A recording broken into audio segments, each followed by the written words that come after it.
Degree వాళ్ళకి వాక్యాల రకాల గురించి చెప్పుకున్నాము.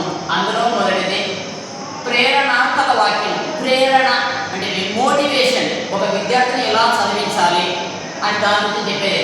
ఒకరి వలన ప్రేరణ పొంది, అంటే మేము ఒక వ్యక్తి వల్ల మేము ఇన్స్పిరేషన్ అంటాం దాన్ని, అంటే మేము ప్రేరణ పొంది విజయం సాధిస్తే దాన్ని ప్రేరణాత్మక వాక్యం అంటారు. దాన్ని ఎటువంటి ఏమంటామో ప్రేరణాత్మక వాక్యం అంటారు. ఒక ఉదాహరణ, ప్రజల వలన, అంటే ఎవరి వలన? ప్రజల వలన వీరయ్య శాసనసభ్యుడు అయ్యాడు, అంటే ఎమ్మెల్యే అయ్యాడు. ఎవరి వలన అయినాడు? ప్రజల వలన. అంటే ఎవరి వలన అయితే అవుతామో వాటి వాక్యం ఏమన్నాము? ప్రేరణాత్మక వాక్యం అంటారు. నెక్స్ట్, అమ్మ నా చేత చదివించింది. ఎవరి వలన చదివించింది? ఇక్కడ అమ్మ వలన. అమ్మ నా చేత చదివించింది. ఎవరి వల్ల చదివింది? అమ్మ వలన. అంటే అటువంటి వాక్యాన్ని ఏమంటామంటే ప్రేరణాత్మక వాక్యం అంటాము. అదే ఫస్ట్ది. నెక్స్ట్, ఆశ్చర్యాత్మక వాక్యము. అంటే మనము ఒకసారి ఏదో అద్భుతం జరిగిందనుకో ఆహా అంటాము. అటువంటి వాటిని మనము ఆశ్చర్యాత్మక వాక్యము. అంటే ఆశ్చర్యము, అద్భుతం, సంతోషం, సంతాపం. అంటే ఎవరైనా చనిపోయినప్పుడు బాధపడతారు కానీ సంతాపం మొదలైన భావాలను వ్యక్తీకరిస్తే, అంటే బయటకు చెప్తే అలాంటి వాక్యాలను ఆశ్చర్యాత్మక వాక్యం అంటారు. అటువంటి వాటిని ఏమంటాము?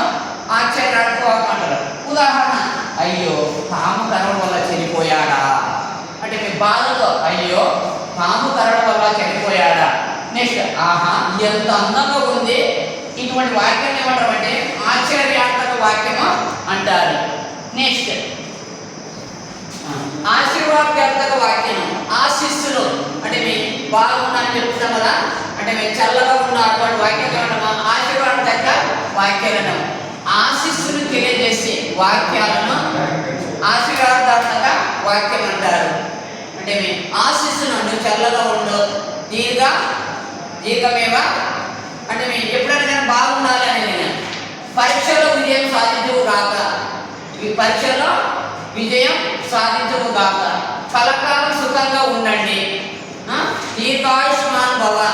అంటే ఇటువంటి వాటిని అంటాము ఆశిస్సులు అంటాము, ఆశీర్వాదాత్మక వాక్యం అంటారు. నెక్స్ట్, సందేహం, డౌట్, సందేహాత్మక వాక్యము. అంటే సందేహాన్ని ఇది జరుగుతుందో జరగదో తెలియజేసే వాక్యాన్ని ఏమంటామంటే సందేహాత్మక వాక్యాలు అంటారు. ఉదాహరణ, వాన వస్తుందో రాదో, వాన వస్తుందో రాదో, ఆయన డాక్టరు ఇంజనీరు. ఇటువంటి వాక్యాన్ని సందేహాత్మక అంటే డౌట్ఫుల్గా ఉంటాయి, సందేహాత్మక వాక్యము అంటారు. ప్రార్థనాత్మక వాక్యము. ప్రార్థన అంటే మేము ఖచ్చితంగా దయచేసి ఇట్లా రండి అంటుంటాం కదా. ప్రార్థనాత్మక క్రియలు ఉండే వాక్యాలను ప్రార్థనాత్మక వాక్యాలు అంటారు. ఉదాహరణ, దయచేసి కొంచెం తప్పుకుంటారా, అంటే అట్లా వెళ్ళాలి, కొంచెం తప్పుకుంటారా అంటే మేము ప్రార్థన చేసి మాట్లాడేవి. నెక్స్ట్, అనుమత్యాత్మక వాక్యాలు, అనుమతినిచ్చేవి. అనుమతిని కోరడం లేదా అనుమతి ఇవ్వడం కలిగిన వాక్యాలను అనుమత్యాత్మక వాక్యాలు అంటారు. నీవు లోపలికి రావచ్చు అంటే అనుమతించడం అనమాట. రవి విజయవాడ వెళ్ళవచ్చు, నీవు తరగతి గదికి వెళ్ళవచ్చు. ఇటువంటి వాక్యాలు ఏమంటామంటే అనుమత్యాత్మక వాక్యాలు అంటాము. ఇది మన వాక్యాల రకాల గురించి చెప్పడం జరిగింది. తర్వాత క్లాస్లో వచ్చేసి సామాన్య వాక్యము, సంశిష్ట వాక్యము, సంయుక్త వాక్యం గురించి చెప్పుకుందాం.